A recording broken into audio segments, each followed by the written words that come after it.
When I first noticed the tiny red blink in the corner of the bathroom mirror, I honestly thought my eyes were playing tricks on me. I blinked. It blinked back. A faint, steady pulse of red light buried deep inside the mirror frame. I stepped closer slowly, like the air around me had suddenly turned heavier. Then I saw it, not a reflection, not dust, a lens. A camera lens hidden clean through the mirror socket. Tiny drill marks around the edges, fresh enough that the dust still hadn't settled properly. My throat tightened instantly. Behind me, my wife Emily stood brushing her hair, humming softly, completely unaware. I didn't say anything, not yet, but my heart had already started racing like it was trying to escape my chest. Because deep down I knew that was not an accident, and that was only the first one. We had moved into this house 4 days ago. It was supposed to be our fresh start. Turns out someone never really left. The first week inside the house had felt perfect, almost suspiciously perfect. Quiet mornings with sunlight spilling through the giant backyard windows. Cooking dinner together without rushing. Watching birds land near the fence while Emily watered the lavender bushes she'd dreamed about planting for years. She had started humming again. She hadn't done that in a very long time. After everything we'd been through with my toxic job, this house was supposed to be peace. Then small things started feeling off. At first, it was easy to ignore. One morning, our cat froze near the hallway vent, first standing up like it was staring at something inside the metal grates. Another night, Emily laughed nervously while walking past a hallway shelf. "Does this shelf ever feel like it's watching us?" she joked. I laughed too, but something inside me didn't. And when I saw that blinking red dot in the bathroom mirror, the joke died. I told Emily that night, carefully, calmly, like I wasn't explaining the most horrifying discovery of my life. She froze halfway through folding laundry. "Are you sure?" she whispered. "I'll prove it," I said. That evening, while she was out getting groceries, I locked the bathroom door and removed the mirror panel. My hands were already shaking before I even reached the wiring. Then I found it. A tiny black pin camera, wired deep into the wall, still warm, still active. And it wasn't just recording, it was live streaming. That realization made my stomach twist so violently I had to grab the sink to steady myself. If there was one, there were more. The next 48 hours turned our dream home into a nightmare excavation. Inside the air vent, another camera. Hidden inside the corner of the bookshelf, another.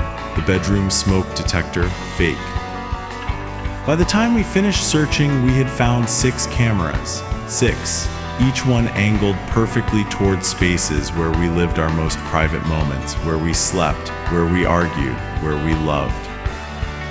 The house wasn't just being watched, we were being invaded. I didn't sleep that night.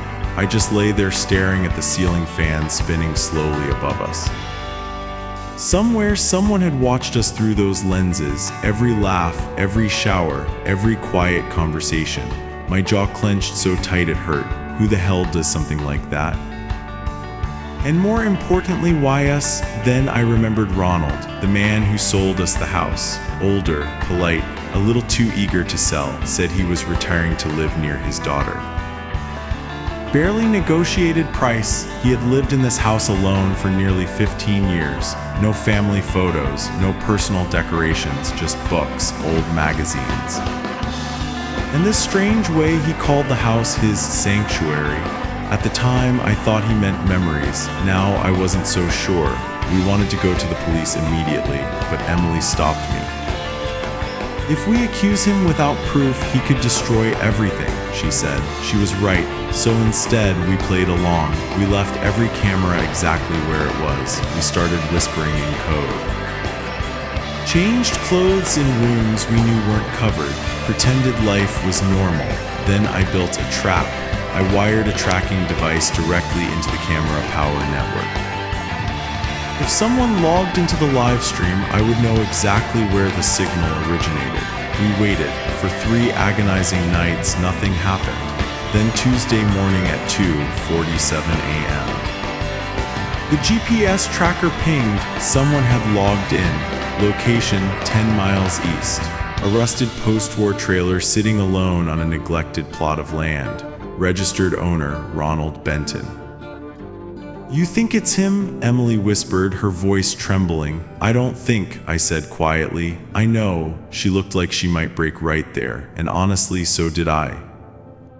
But fear had already turned into something colder, something sharper. We were going to end this. That weekend, I drove to Ronald's trailer alone. He answered the door wearing the same soft cardigan he wore during the house sale, smiling like a harmless grandfather. "Back so soon?" he asked warmly. "Everything all right with the house?" I forced myself to smile. "Yeah, just a plumbing question about the back bathroom."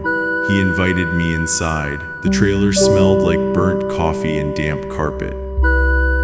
As he talked, I scanned the room casually. Then I saw it, behind a partially closed curtain, an old desktop computer setup, 5 monitors, one of them frozen on a paused image of my bedroom. My hands curled into fists so tight my nails dug into my palms. Then I noticed something worse. A folder on the desktop labeled "Streams, New Couple." My blood ran cold. There were dozens of date-stamped recordings, not just us. Multiple families, multiple houses. This wasn't obsession, it was a system. "I'm sorry," I said, forcing calm into my voice. "Mind if I use your bathroom real quick?" He pointed down the hall. Inside, I locked the door and pulled out a flash drive from my jacket. My hands moved automatically. I plugged it into his backup USB hub. The file transfer began. 12 minutes, 12 of the longest minutes of my life. I stared into his bathroom mirror while the transfer bar crawled forward. I barely recognized the man staring back at me. By the time it finished, I knew his life was over. The next morning, Emily and I walked into the police station with everything. Hard drive copies, tracking logs, live stream data, video evidence from our house. They arrested Ronald 2 days later. The investigation uncovered something far worse than we imagined. Ronald had secretly installed surveillance systems in at least 4 previous homes he had owned before selling them to new families. He would sell the house, then continue watching for years.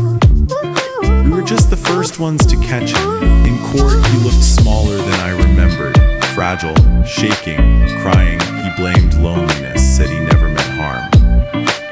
But when prosecutors played a clip of Emily brushing her hair in our bathroom, even the judge had to look away. Ronald Benton was sentenced to 14 years in prison.